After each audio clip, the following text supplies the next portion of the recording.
hasil recording ya. Jadi baik itu video maupun message-nya ya. Jadi kita tahu siapa yang hadir, siapa yang tidak ya. Jadi kelihatan juga nanti Ibu kalau misalnya mau lihat kalian on-kan kamera atau tidak ya Ibu bisa cek dari video juga gitu. Jadi video rekaman Ibu. Jadi semoga kita sama-sama beritikat baik ya dalam komunikasi ya selama kuliah agar perkuliahan kita berjalan dengan lancar. Jadi setiap dosen itu beda-beda aturannya. Jadi kalau aturan Ibu itu ya harus on-kan kamera. Jadi semuanya sepakat harus on-kan kamera ya. Baik, jadi untuk hari ini karena adalah pertemuan perdana, jadi Ibu akan share ke kalian ya RPS ya. Jadi materi apa saja di mata kuliah ini. Jadi mata kuliah ini memang berbeda dengan mata kuliah yang lain. Kalau kita anggap ada satu ya, satu materi, satu praktek sebenarnya ya. Nah, jadi di sini I will share you kontrak kuliahannya ya. Jadi kalian bisa lihat di sini. Nah, nanti di grup nanti Ibu akan share juga ya. Nah, jadi di sini kalian bisa lihat ya materi yang akan kalian nanti yang kalian akan pelajari sebenarnya yang akan kalian baik itu dari dosennya informasi diperoleh namun juga kalian menggali sendiri. Nah, jadi sebenarnya hari ini kontrak perkuliahan adalah Bu Devi yang seharusnya minggu lalu, namun karena ya miskomunikasi jadi sehingga minggu lalu kita tidak kuliah. Nah, kemudian penerapan biologi di bidang kesehatan ya itu juga akan dibahas oleh Bu Devi nantinya. Kemudian di bidang peternakan juga dengan Bu Devi nanti ada presentasi ya. Kemudian juga ada penerapan biologi di bidang pertanian. Nanti kan dia tidak berurut begini kalau seperti Ibu misalnya ya. Jadi kalian nanti lihat materi aja.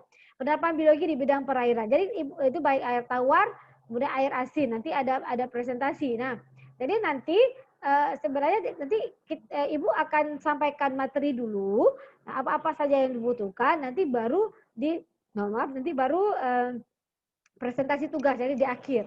Nah, jadi mata kuliah ini kita tidak ada ujian. Jadi tugasnya nanti Ibu akan sampaikan di akhir perkuliahan, jadi setelah Ibu kasih materi ya. Nah, jadi mungkin kalian juga sudah tahu mata kuliah ini tidak ada ujian tulis. Jadi penilaiannya adalah produk. Ya, jadi produk yang kalian hasilkan ya. Nah, oke, semua bisa dilihat di sini ya. Nah, di sini bisa dilihat penerapan bidang pangan itu nanti akan dibahas oleh Pak Iswadi. Mungkin beberapa contohnya, kemudian di bidang lingkungan dan energi juga Pak Iswadi ya. Nah, kemudian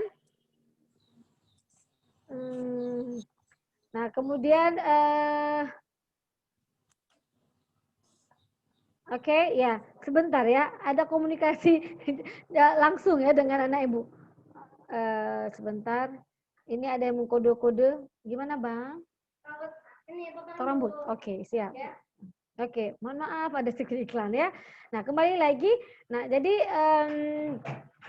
di sini kalian bisa lihat bahwa kalau Ibu nanti akan membahas tentang aquaculture nantinya ya. Jadi aquaculture jadi bidang-bidang jadi aplikasi, jadi sebenarnya kan di biologi terapan ini sebenarnya apa sih? Kenapa sih ada mata kuliah ini? Sebenarnya sekarang semakin baik, apalagi di saat pandemi saat ini kalian bisa berinovasi ya dari rumah, bisa nanti tujuannya adalah kewirausahaan ya. Nanti kalau alangkah baiknya setelah mengambil mata kuliah ini ambil kewirausahaan. Jadi tahu ilmunya sudah ada, jadi aplikasi bidang biologi. Jadi pemanfaatan ya berbagai makhluk hidup untuk dijadikan sebagai produk gitu ya. Nah, itu dari bagian. Kemudian aplikasi dalam berbagai dunia bidang ilmu dari peternakan, kemudian dari pertanian, kemudian juga kesehatan, lingkungan ya, kemudian perairan seperti Ibu khusus di perairan karena Ibu bidangnya di budidaya laut ya. Nah, jadi itu mata kuliah biologi terapan. Jadi kenapa dikatakan biologi terapan? Jadi penerapan ilmu biologi di dalam kehidupan sehari-hari. Jadi lebih ke kemampuan mahasiswa itu mengenal beberapa produk dengan memanfaatkan sumber daya alam gitu. Sumber daya alamnya sumber daya alam berupa makhluk hidup ya. Jadi baik itu tumbuhan maupun hewan yang dimanfaatkan untuk berbagai bidang ilmu. Nah, Kemudian, nah itu sudah paham dengan materi, nanti untuk masing-masing dosen itu punya cara sendiri dan punya karakteristik sendiri untuk tugasnya ya nak ya. Nah oke, kemudian stop share. Nah kemudian paham untuk perkuliahan. Jadi ingat mungkin banyak ini teman-teman yang mengambil mata kuliah ini ya salah satunya karena nggak ada ujian, namun harus menghasilkan produk yang bagus gitu ya.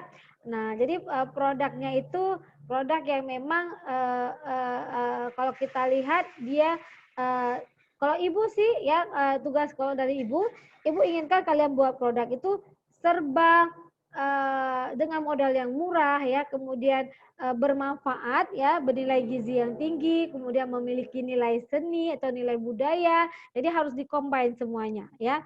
Nah, jadi nanti produknya jadi masing-masing dosen itu punya kreasi sendiri untuk memberikan tugas kepada mahasiswa. Jadi di sini bedanya karena memang tidak ada ujian, jadi masing-masing dosen itu punya tugas gitu ya. Nah tugas itu yang mungkin nanti karena kalian situasi ini pandemi, ini masing-masing kan di rumah sendiri ya. Jadi ini kalau ibu lihat ada sekitar 20, ibu inginkan kalian itu mengerjakan tugas masing-masing berpikir. Jadi ini tugasnya tugas individu kali ini. Nah, ya jadi ini individu, jadi bukan kelompok. Karena kalau kelompok sebentar ya. Ibu lagi nah, kalau misalnya tugas individu, kalau kelompok hanya masukkan produk sendiri aja ya. Nah, di sini ada penilaian individu, ada penilaian kelompok. Nah, jadi ibu akan buat dua strategi gitu ya. Nah, jadi ada tugas kelompok. Jadi di sini, jadi kalau berapa orang nih? 21. Jadi total tadi berapa orang kita? Total diterapan 26 ya, 26. Sekitar 25, 24 ya. Jadi satu kelompok itu saya suka ganjil 5 biasanya ya. Kalau 5, kalau 6, 4 kelompok. Kalau 4, 6 kelompok jadinya ya.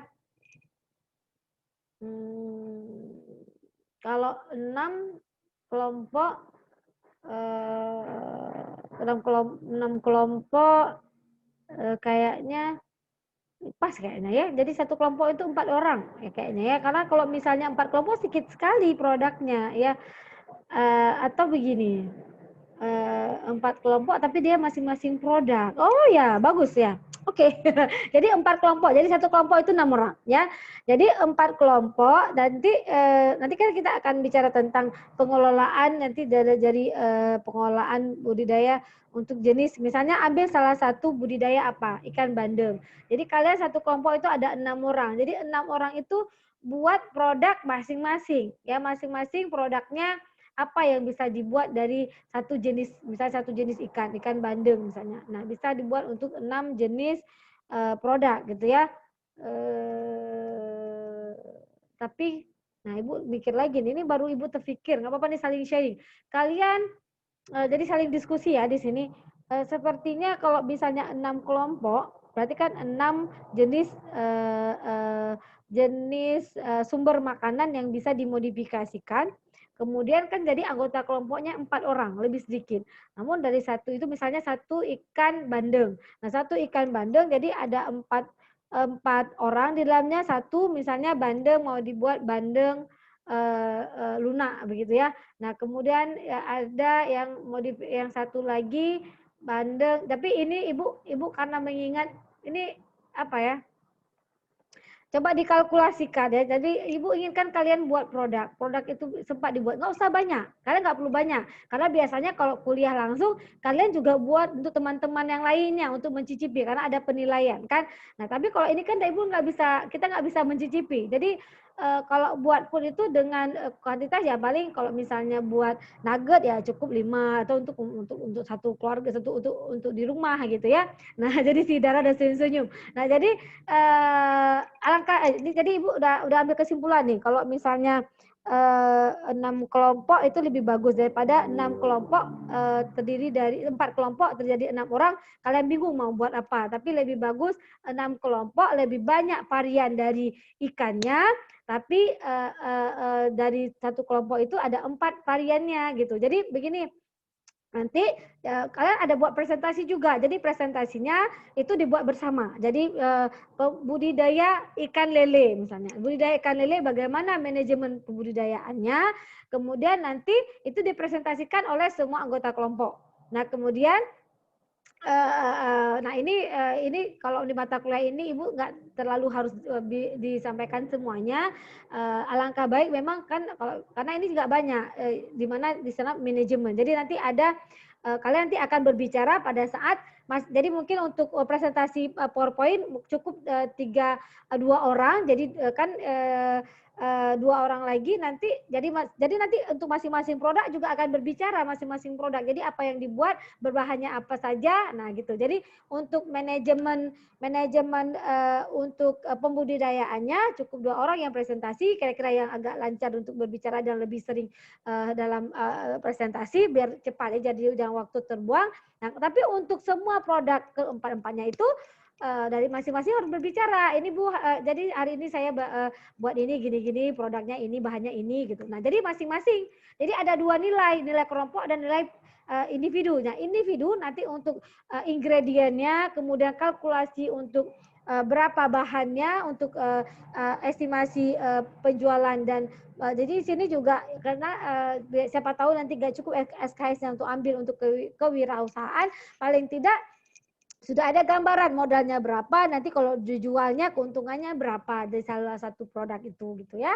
Jadi itu tetap dipresentasikan per individu. Nanti Ibu akan buat kita akan presentasi di Zoom gini ya. Jadi nanti per kelompok itu akan mempresentasikan produknya. Kemudian nanti nanti yang akan men-share. Jadi kalau misalnya Sidi berbicara, misalnya ada 4 kelompok ya, misalnya ada Budi, ada Amelia, ada Cuk Lisa, bisa ada Modia. Nah, jadi nanti pada saat Budi bicara, maka yang akan share PowerPoint-nya yang lain gitu. Paham ya untuk tugasnya ya. Jadi apa di awal diteruskan ada hubungan dengan tugas tadi. Nah, jadi kalau materi sama Ibu itu hari ini sekalian nanti ada materi sedikit, kemudian minggu depan, jadi kalian punya waktu lebih kurang pertemuan keempat itu kalian sudah presentasi. Jadi you have kalian punya waktu 3 minggu. Walaupun minggu yang lalu itu kita tidak hadir, kita tidak kuliah, jadi Ibu akan ganti nanti hari lain sesuai dengan kesepakatan kita untuk mencari waktu untuk tambahan. Jadi kan minggu keempat itu kelompok 1, 2.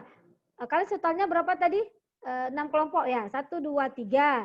Nah, minggu berikutnya kelompok 5, 6, kelompok 5, 4, 5, 6 ya, 4, 5, 6. 1, 2, 3, 4, 5, 6.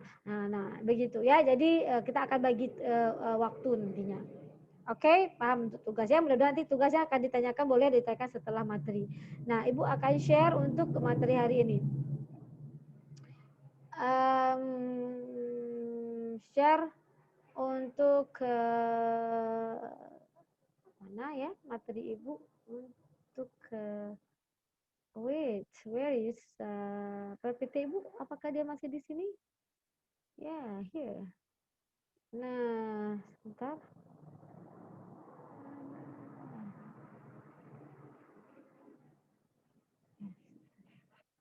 Nah, oke. Nah, ini dia. Jadi harus dibuka dulu. Nah, jadi kita mengenai budidaya ya di pada budidaya perikanan ya atau disebut dengan aquaculture, di mana bahasanya berasal dari bahasa Inggris ya, di mana aqua and culture ya, aquaculture ya. Jadi aqua itu perairan, culture itu budidaya. Nah, apa sih pengertian aquaculture? Ya, kegiatan untuk memproduksi biota atau organisme akuatik di lingkungan terkontrol dalam rangka mendapatkan keuntungan atau profit. Jadi budidaya ini kalau tidak mendapatkan keuntungan bukan budidaya namanya. Jadi setiap pembudidayaan itu tujuannya adalah untuk mendapatkan keuntungan ya, profitnya ya. Nah, jadi yang dimaksud budidaya adalah kegiatan pemeliharaan untuk apa? Memperbanyak ya atau reproduksi, kemudian menumbuhkan ya, kemudian meningkatkan mutu biotik akuatik sehingga memperoleh keuntungan. Jadi ada tiga kegiatan pemeliharaan. Yang pertama memperbanyak ya, jenis. Nanti kan kita akan ketemu nanti ada pembudidayaan yang apa ya maksud Ibu yang kadang hanya khusus untuk pembenihan saja. Kemudian ada yang untuk menumbuhkan ya, ada hanya untuk pertumbuhannya aja. Nah, ada yang sampai mengolah. Jadi sampai ke tahap pengolahan. Nah, kemudian ada tujuannya ketiga itu adalah untuk mendapatkan keuntungan ya. Nah, kemudian pembudidaya ikan ini adalah kegiatan untuk memelihara, membesarkan dan atau membiakkan ikan serta memanen hasilnya dalam lingkungan yang terkontrol. Nah, itu menurut Undang-Undang Nomor 31 Tahun 2004 tentang perikanan. Jadi pengertian pembudidayaan ini, kegiatan pemeliharaan, membesarkan dan membiakkan ikan serta memanen hasil dalam lingkungan yang terkontrol. Jadi kita yang mengontrolnya. Nah, tujuan usaha budidaya ini untuk apa? Yang pertama meningkatkan jumlah pangan. Karena sebagaimana kita ketahui bahwa manusia ini semakin hari semakin meningkat ya, sehingga kebutuhan akan pangan itu semakin meningkat. Jadi sebenarnya kita Allah sudah menciptakan yang luar biasa sumber daya alam. Apalagi kita Banda Aceh ini ya. Jadi kita bisa lihat ada nggak daerah yang tidak pernah ketemu lautnya? Kayaknya jarang kecuali di Takengon ya. Nah, Takengon pun punya sumber daya alam lain apa di Danau Laut Tawar ya. Punya juga dia punya ikan depik ya. Kemudian juga bisa budidaya lobster ya, lobster air tawar. Jadi semua sudah ada Allah berikan. Jadi semua bisa kita manfaatkan. Jadi sebenarnya sumber protein ya yang sangat banyak bisa kita temukan yaitu di perairan. Nah, kemudian mengimbangi penurunan persediaan ikan secara alami ya. Jadi di sini juga pembudidaya ini membantu untuk ketersediaan pangan. Jadi kalau misalnya tidak ada budidaya, orang otomatis eksploitasi terhadap ikan yang hidupnya secara alami itu juga akan tinggi. Nah, itu juga kita harus kita lihat karena memang keseimbangan itu perlu. Jadi agar ekosistem itu tetap stabil, maka harus dijaga keseimbangannya ya. Jadi sustainability-nya bisa terjamin ya. Nah, kemudian kebutuhan mencukupi kebutuhan protein hewani. Kemudian meningkatkan produk lain seperti mutiara, rumput laut. Jadi kalian ini nanti kalau mau misalnya ya mau untuk bahas tentang manajemennya tidak mesti harus ikan, boleh karena ikan di budidaya perikanan ini kan tidak hanya ikannya kebetulan ikan. Jadi ada yang rumput laut gitu kan. Nah, rumput laut itu kemudian juga ada jenis mutiara. Tapi kalau mutiara mungkin kalian susah ya untuk membuat produknya karena memang tidak tersedia di kawasan kita ya. Nah, kemudian persyaratan jenis ikan yang dibudidaya ya. Nah, jadi jenis ikan yang dibudidaya ini nggak semua ikan bisa dibudidaya. Nah, jadi dia harus tahan terhadap lingkungan hidup baru. Jadi karena kita kan mengontrol, jadi di bawah kontrol. Nah, jadi ada hewan yang memang sangat sensitif dengan adanya aktivitas manusia, dengan adanya pemindahan dari satu tempat ke tempat yang lain gitu. Nah, itu juga harus dilihat. Jadi kalau hewan-hewan yang sensitif maka tidak bisa dijadikan sebagai ikan yang bisa dibudidayakan ya. Jadi hewan yang bisa dibudidayakan dalam kapasitasnya adalah ikan Mas Ibu. Jadi harus yang memiliki kisaran toleransi yang luas. Jadi jangan nanti pada saat dia pindah ke tempat yang baru otomatis kan berubah ya habitatnya sehingga menyebabkan dia jangan sampai stres. Jadi kalau dia sudah stres otomatis dia tidak akan mau makan, kemudian akan terganggu berbagai aktivitas lainnya seperti reproduksi dan lain sebagainya. Maka ini akan membuat kerugian bagi si pembudidaya. Kemudian laju pertumbuhannya juga cukup tinggi. Jadi penting. Jadi kalau misalnya dia susah sekali dalam untuk bereproduksi, maka ini akan membuat kegagalan bagi si pembudidaya karena karena manajemen ya kalau kita kalau yang laju pertumbuhannya rendah, jadi kita banyak menghabiskan waktu, menghabiskan biaya untuk maintenance-nya. Jadi untuk pemeliharaannya, kita kan itu butuh orang jaga, sedangkan hasilnya pada saat kita panen tidak memenuhi karena jumlahnya sedikit sehingga menyebabkan modal yang sudah kita keluarkan itu tidak kembali. Jadi itu yang menyebabkan kerugian. Nah, kemudian mampu berkembang biak dalam keadaan tertangkap ya. Nah, ini kenapa sampai 2 ini kayaknya lari-lari kursor Ibu ya. Nah, jadi mampu berkembang biak dalam keadaan tertangkap. Jadi ada juga dia tipikal ya, kita harus lihat secara perilaku ikannya. Jadi kalau misalnya yang memang tidak, yang suka dia kalau mau kawin itu ya, mau melakukan perkembangbiakan, dia harus bermigrasi ke tempat yang lain, maka dia susah untuk dibudidayakan. Nah, dan harus bisa dalam keadaan tertangkap. Ada juga yang memang stres dengan begitu, jadi lebih suka di kawasan yang lebih alami. Kemudian mampu menyesuaikan diri terhadap makanan buatan yang diberikan. Karena untuk budidaya kita kan butuh dia kalau kan semakin besar ya ukurannya semakin baik, karena akan meningkatkan jumlah berat badannya, akan meningkatkan daya beli, kemudian juga akan meningkatkan keuntungan bagi si pembudidaya. Kemudian jadi untuk meningkatkan berat badan tubuhnya, nah jadi maka akan kita berikan pakan-pakan buatan. Nah jadi ada juga hewan yang tidak mau, jadi dia hanya mau beradaptasi dengan dia hanya makan dengan makanan yang memang diperoleh di alam gitu. Jadi tidak mau menyesuaikan diri dengan makanan buatan yang diberikan. Nah, itu juga menjadi salah satu faktor yang harus dipahami gitu ya.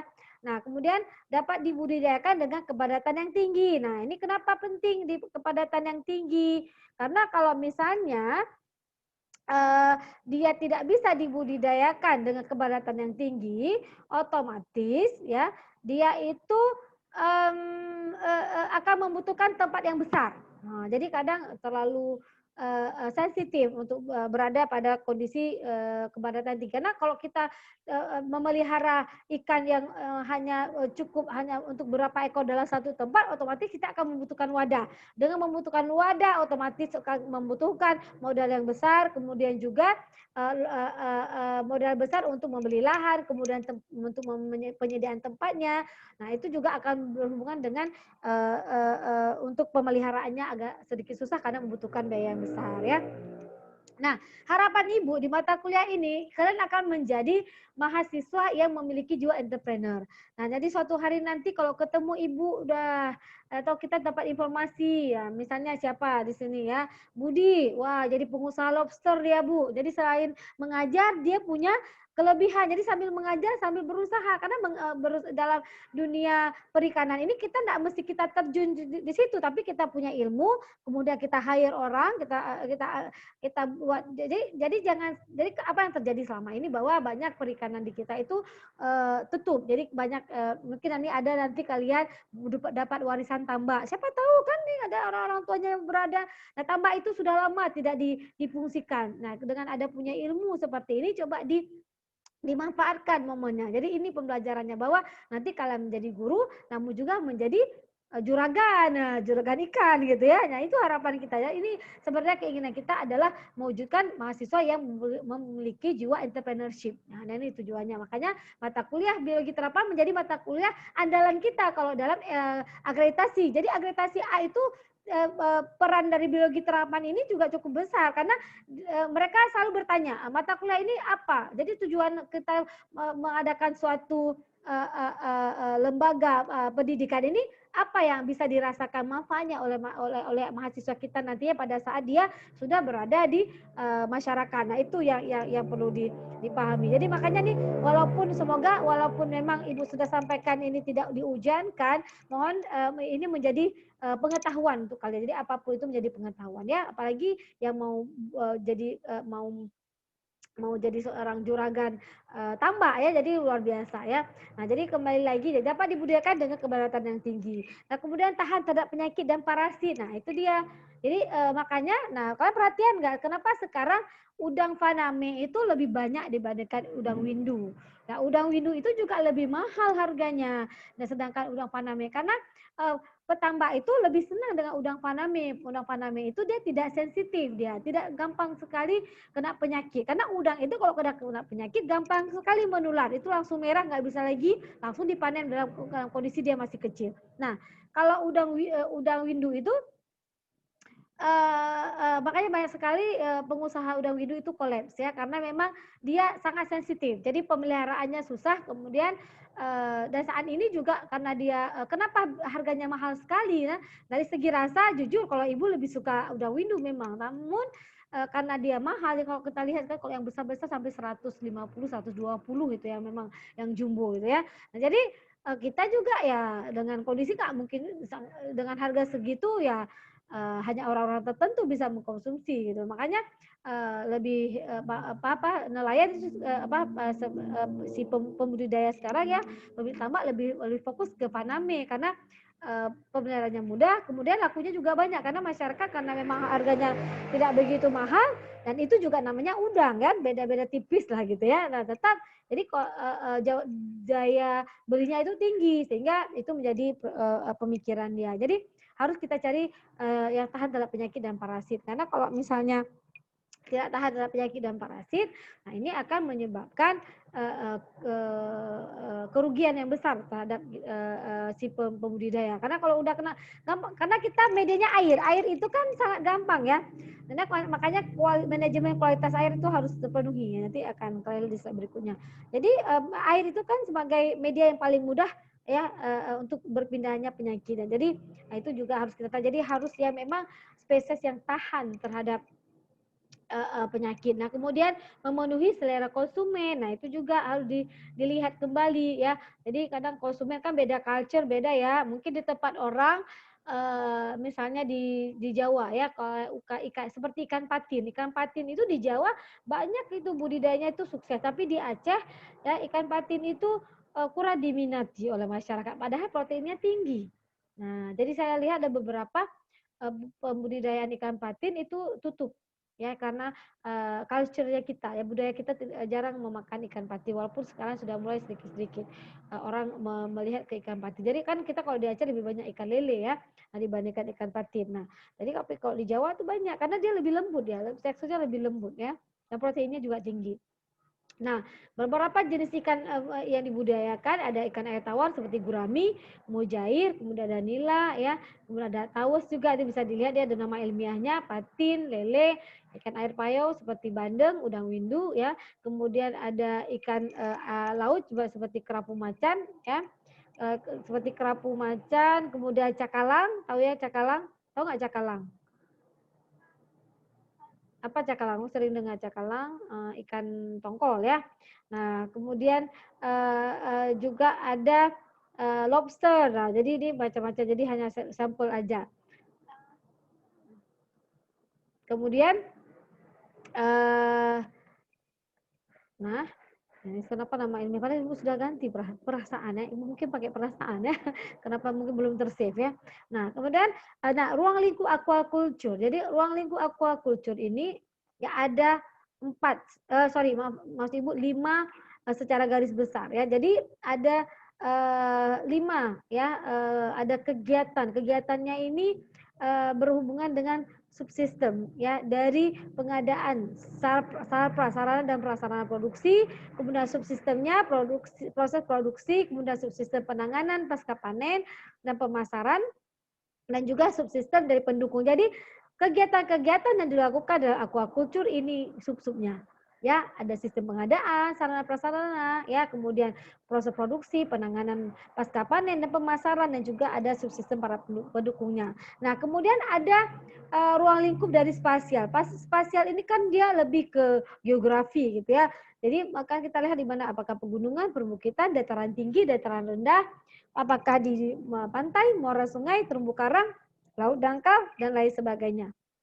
Nah, maaf ya Ibu minum dulu. Hari ini ada 4 kelas Ibu harus show ya, jadi lumayan banyak ya. Nah, kita lanjut lagi.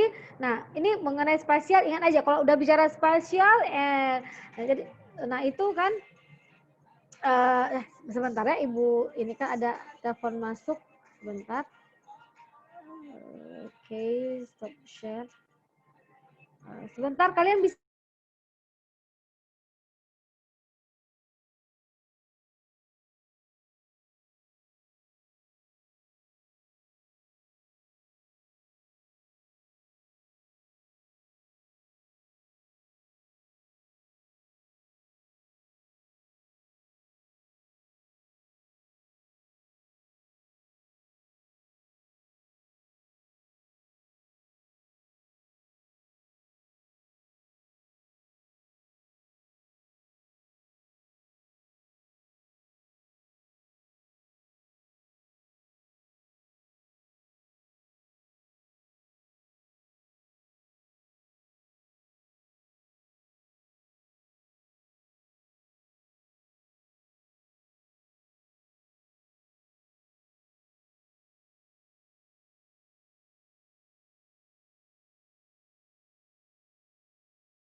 Oke, Ibu kembali ya. Mohon maaf tadi ada orang sebentar ya. Nah, kita kembali ya. Oke, semuanya. Budi, Siva, Dinda, Ica. Ya, ini Miftahul Muna. Kalau tidak on kan kameranya, Ibu anggap tidak hadir hari ini ya. Oke. Nah, baik. Eh, sampai di mana tadi? Ya, kembali lagi ke slide kita ya. Nah, jadi eh, nah, jadi kembali ke spasial. Kalau spasial itu lebih ke tempat gitu, ke geografinya, ke topografi ya, apakah nanti kita akan buat di pegunungan, perbukitan, kemudian dataran tinggi, dataran rendah. Nah, itu juga dilihat. Nah, kemudian sumber air itu ada air tawar ya, kemudian ada air payau ya, kemudian ada air laut. Jadi ini tergantung dari karena kita di sini berbicara medianya air, ya. Jadi kita medianya air sehingga ini menjadi hal penentu. Jadi kalau kita airnya mau air tawar berarti jenis ikannya adalah air tawar gitu. Nah, kemudian ada zonasi ya inland aquaculture dan marine aquaculture. Inland itu adalah tambak ya. Jadi kalau inland itu berarti dia di darat. Jadi tambak pembudidayaannya di darat itu maksudnya yang dibuat kolam-kolam. Nah, sedangkan marine aquaculture itu atau disebut mariculture, nah itu langsung di lautnya gitu. Jadi langsung di sumber airnya gitu. Nah, kemudian posisi wadah produksi ada land based aquaculture, ada water based aquaculture. Nah, itu dia beriringan dengan ini. Jadi kalau land based aquaculture dia ada kolam-kolam memang yang ini dia yang inland aquaculture. Jadi dia memang dibuat. Jadi dari di tanah kemudian dibuat kemudian diisi air. Nah, kalau water based aquaculture, nah itu dia bukan berarti di artinya oh berarti dia kok ada tanah ini Bu, bukan begitu, tapi ada memang ya di marine aquaculture adalah water based aquaculture ya. Nah, jadi kadang dia dibentuk kolam tapi di dalam air gitu ya, di dalam air. Jadi dibuat kayak kita lihat untuk budidaya lobster. Nah, itu kan budidaya lobster memang disekat-sekat tetap disekat-sekat karena nanti pada saat pembibitan, nah itu kan dia akan dipisah. Jadi tapi posisi wadah produksinya memang di dalam air gitu. Nah, tapi kalau misalnya land based aquaculture itu memang di kayak ditambah itu gitu kayak Ibu bilang tadi ya. Nah, kemudian kita lihat untuk pengadaan. Tadi kan ruang lingkup berdasarkan kegiatan. Tadi kan sudah tadi berdasarkan kegiatan, spasial, sumber air, zonasi dan sebagainya. Kita akan lihat satu-satu ruang lingkupnya. RL itu adalah ruang lingkup berdasarkan kegiatan. Yang pertama pengadaan sarana dan prasarana produksi ya. Nah, kemudian prasarana pemilihan lokasi, pengadaan bahan, pembangunan fasilitas. Nah, ini disebut dengan prasarana. Nanti jangan nggak bisa bedakan antara prasarana dengan sarana. Nah, kalau sarana pengadaan induk ya, kemudian benih ya, pakan ya, pupuk, obat-obatan, peralatan dan sebagainya itu disebut dengan sarana. Nah, kemudian untuk produksi itu ada persiapan wadah kulturnya ya, kemudian penebaran, pemberian pakan, pengelolaan lingkungan, pengelolaan kesehatan ikan, pemantauan ikan dan juga pemanenan. Nah, ini adalah proses selama kegiatan produksi. Nah, kemudian penanganan pasca panen dan pemasaran itu peningkatan mutu produksi, distribusi produk, pelayanan konsumen. Nah, kemudian ada pendukung, ada aspek hukum, aspek keuangan, aspek kelembagaan. Kenapa juga ada yang pendukung? Ada aspek hukum. Kenapa? Makanya kalau kalian mau seorang atau ya bisa kalian mau buat satu pembudidayaan ikan, nah itu harus jelas legalitasnya. Jadi makanya berhubungan dengan aspek hukum. Kalau kita jadi kalau mau jadi pengusaha sukses untuk pembudidayaan, jadi harus bagus manajemennya. Jadi manajemen itu yang paling utama ya. Jadi mana semuanya jelas ya, semua ada manajemen. Ya, setiap kegiatan tuh punya manajemen yang baik gitu. Jadi Ibu yakin bahwa kalian sudah punya ilmu. Jadi nanti kalau ada rezeki dikasih siapa tahu nanti kadang ada orang tua yang punya tambak namun sudah lama terbengkalai, ini bisa diterapkan ya. Jadi bagaimana jadi kelihatan bahwa pemilik tambak itu memiliki pengetahuan karena manajemen ini penting sekali ya. Karena untuk meningkatkan. Jadi otomatis semua kesuksesan itu tergantung di manajemennya. Jadi kalau misalnya manajemennya tidak baik, maka otomatis tidak akan menghasilkan sesuatu yang baik. Jadi terkadang wah ribet sekali, padahal tidak seperti itu. Tapi kalau dijalankan, insya Allah akan mudah gitu ya. Nah, jadi aspek hukum itu Ibu bilang tadi ya. Jadi jelas bahwa pembudidayaan kita itu ada izinnya, izin melakukan usaha, kemudian ada aspek keuangan. Jadi secara keuangannya bagaimana, legalitas keuangannya bagaimana, ya kemudian manajemen keuangannya bagaimana, sistem manajemennya, sampai ke lembaga. Nanti kita juga dalam budidaya itu juga ikut berbagai organisasi yang mampu meningkatkan produktivitas kita gitu ya. Nah, kemudian Yuri Halin ya. Jadi di sini kita mengenal jadi spesies yang Ibu sampaikan tadi adalah spesies yang memiliki kisaran toleransi yang luas. Jadi salah satunya spesies yang memiliki toleransi terhadap salinitas dengan kisaran yang luas. Jadi untuk istilah Yuri Halin ini adalah bagi jenis-jenis ikan yang memiliki kisaran toleransi yang luas terhadap salinitas. Nah, ini juga harus kita lihat bagaimana tergantung dari hewannya. Jadi kadang ada hewan yang sangat sensitif. Jadi tetap yang memiliki kisaran. Jadi ada istilah dalam ekologi Yuri dan Steno. Yuri itu adalah luas, sedangkan Steno itu adalah sempit ya, atau lebih sempit. Nah kalau Yuri itu lebih luas. Nah, kemudian ada istilah domestikasi, kegiatan menjadikan ikan kultur dari ikan liar dengan prospek pasar dan isu lingkungan yang kuat. Jadi kan ada istilah didomestikasikan. Nah, itulah kegiatan menjadikan ikan kultur dari ikan liar dengan prospek pasar dan isu lingkungan yang kuat. Nah, kemudian yang Ibu sampaikan tadi proses manajemen produksi aquaculture ini ada 6. Ya, jadi nanti kalian pada saat kalian buat presentasi, ini manajemen ini harus tercover gitu. Jadi kalian akan lihat satu-satu. Nah, alangkah baiknya kalau di kawasan kalian tempat tinggal kalian, tapi ini lagi COVID ya, mending nggak usah deh. Jadi ambil informasinya dari buku ataupun mohon maaf dari buku ataupun dari sumber-sumber dari Google aja boleh. Jadi e-book gitu dari YouTube kalian bisa cari informasinya ya. Jadi kalau biasanya kalau tugas kalau ibu ya, kalau misalnya yang kalau dulu sebelum pandemi itu ibu minta kalian ke pembudidayaan yang ada di sekitar kawasan kan, atau memang mungkin ada orang tuanya, bahkan bagus lagi gitu ya. Namun ini ibu tidak memaksa, jadi jangan nanti gara-gara kalian buat tugas biologi terapan tugas ibu kalian sudah terkena auzamizalik ya, jangan sampai gitu ya ibu, pokoknya diminimalisir lah. Jadi tugasnya cukup dicari banyak itu informasi di dalam sumber-sumber elektronik ya.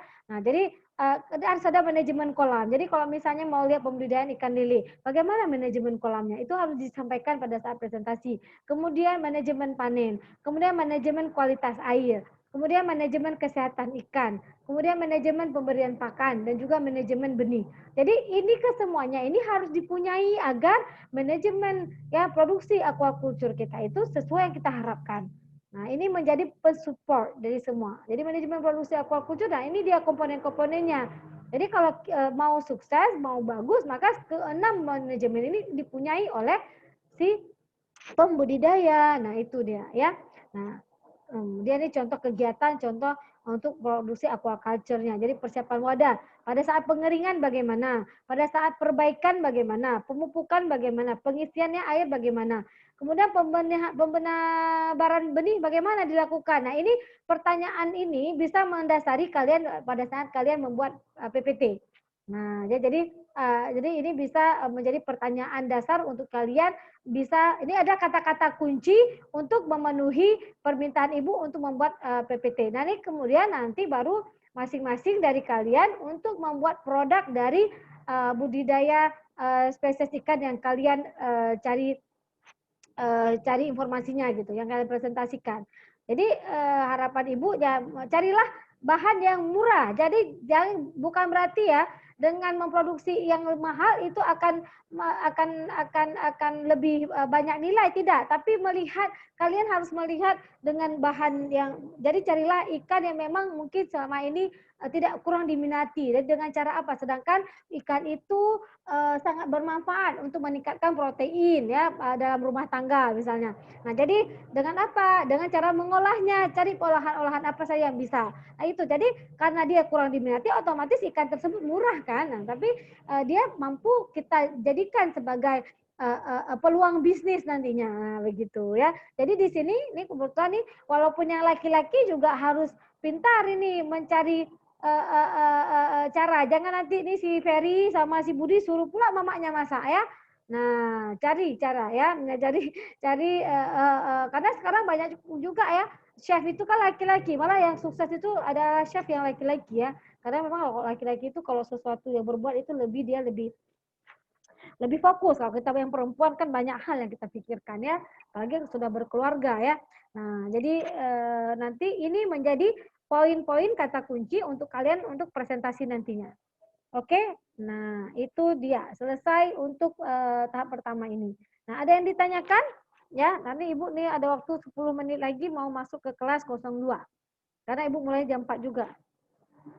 Dipercepat juga kelasnya ya, jangan terlalu sore. Karena sering terjadi kalau sambil kuliah itu kadang kok jam 6 sampai setengah 7 kadang-kadang karena banyak pertanyaan terkadang ya. Oke, baik. Bagaimana anak-anak Ibu? Ada yang mau ditanyakan?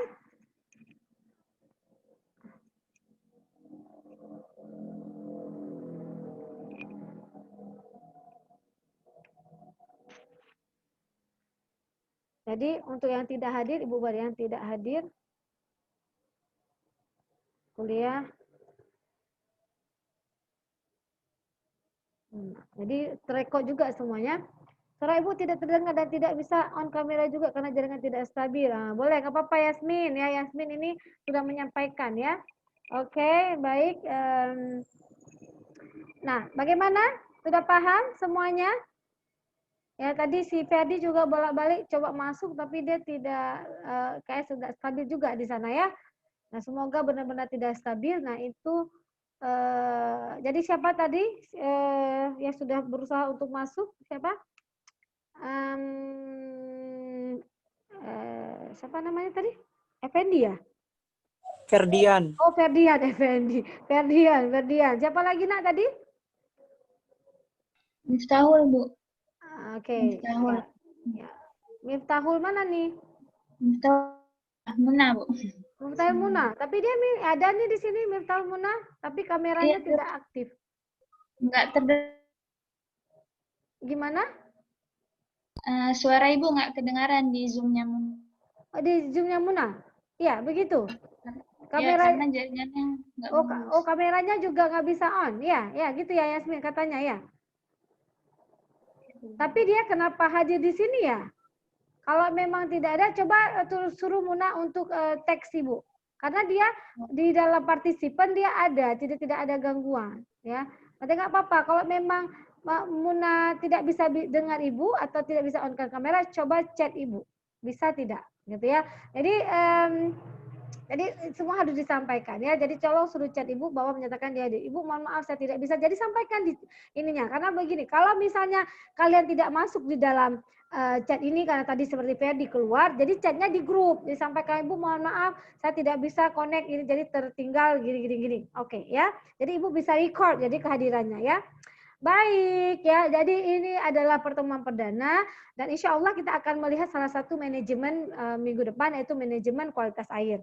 Jadi sedikit pengetahuan karena yang paling penting sebenarnya adalah manajemen kualitas air di sini. Nah kemudian yang manajemen yang lain itu menjadi faktor-faktor pendukung ya untuk meningkatkan keberhasilan dari seorang pembudidaya gitu ya. Jadi sampai di sini ada yang ditanyakan? Ini si Zahara lagi di kafe kayaknya dia ya. Ya Zara lagi di kafe ya? Iya Bu, karena di rumah jaringannya nggak bagus. Tadi barusan aja keluar Bu. Kenapa nggak pakai masker Zara? Mana maskernya? Ada bawa Bu. Ya, jaga ya, pakai masker ya. Ya Bu. Ya. Ya, Bu. Jaga jarak. Ya, gimana yang lainnya? Aman? Modia? Aman? Paham ya? Nah, jadi mulai hari ini langsung langsung mendaftarkan diri di dalam grup. Jadi mungkin ini sama-sama teman langsung chatting dulu, chat dulu ya, siapa yang mau kelas, siapa yang mau, mana kelompoknya. Jadi ingat berarti ada 6 kelompok terdiri dari 4 orang. Oke? Nah, jadi 4 orang, ingat. Jadi kemudian langsung mendaftarkan diri ya, mau dibahas apa, ikan apa. Jadi harus segera. Jadi siapa duluan itu judulnya. Jadi Ibu nggak akan memaksakan kalian harus ambil ini enggak. Tapi saya berikan kebebasan kalian untuk memilih. Oke? Oke nak ya? Ya Ibu rasa demikian ya. Kalau ada pertanyaan boleh tanyakan minggu depan. Ya, terima kasih untuk partisipasinya. Ya, tetap semangat, tetap termotivasi belajar selama pandemi ya. Mudah-mudahan musibah ini cepat berlalu. Jaga jarak ya, pokoknya pakai masker kemana-mana ya. Dan buatlah hidup kita bahagia ya, biar imunitas kita menjadi baik ya. Kalau misalnya merenung selalu sedih ya, nah, jadi lama-lama nanti makanya ada istilah kalau sering marah cepat tua itu benar karena sel-sel kita juga akan stres. Jadi kita harus buat stres kita, sel di dalam tubuh kita itu bahagia sehingga dia akan membahagiakan hidup kita dengan kita dihindari dari berbagai penyakit. Tapi kalau kita selalu bawanya sedih, berburam durja ya, nah itu membuat sel kita jadi stres. Jadi itu yang akan menyebabkan perkembangan sel jadi dia bermutasi sehingga menyebabkan penyakit seperti kanker. Jadi kalian bisa lihat bagaimana ya. Jadi apalagi sudah ada bakat kanker. Jadi gampang kali memicunya, gampang sekali untuk terpicu. Jadi buatlah hidup itu penuh dengan kebahagiaan, buang semua yang negatif-negatif. Mulai hari ini coba berpositive thinking. Oke, terima kasih. Sampai ketemu minggu depan. Ini kayak yang ambil etologi 2 kali ketemu Ibu sehari ya. Gak apa-apa ya. Semoga tidak bosan-bosan. Oke, baik. Terima kasih. Semangat ya. Sampai ketemu. Assalamualaikum warahmatullahi wabarakatuh. Waalaikumsalam warahmatullahi wabarakatuh. Terima kasih Ibu. Sama-sama. Happy nice weekend ya. Selamat berhari Minggu. Besok nonton Korea ya. Oke. Oke.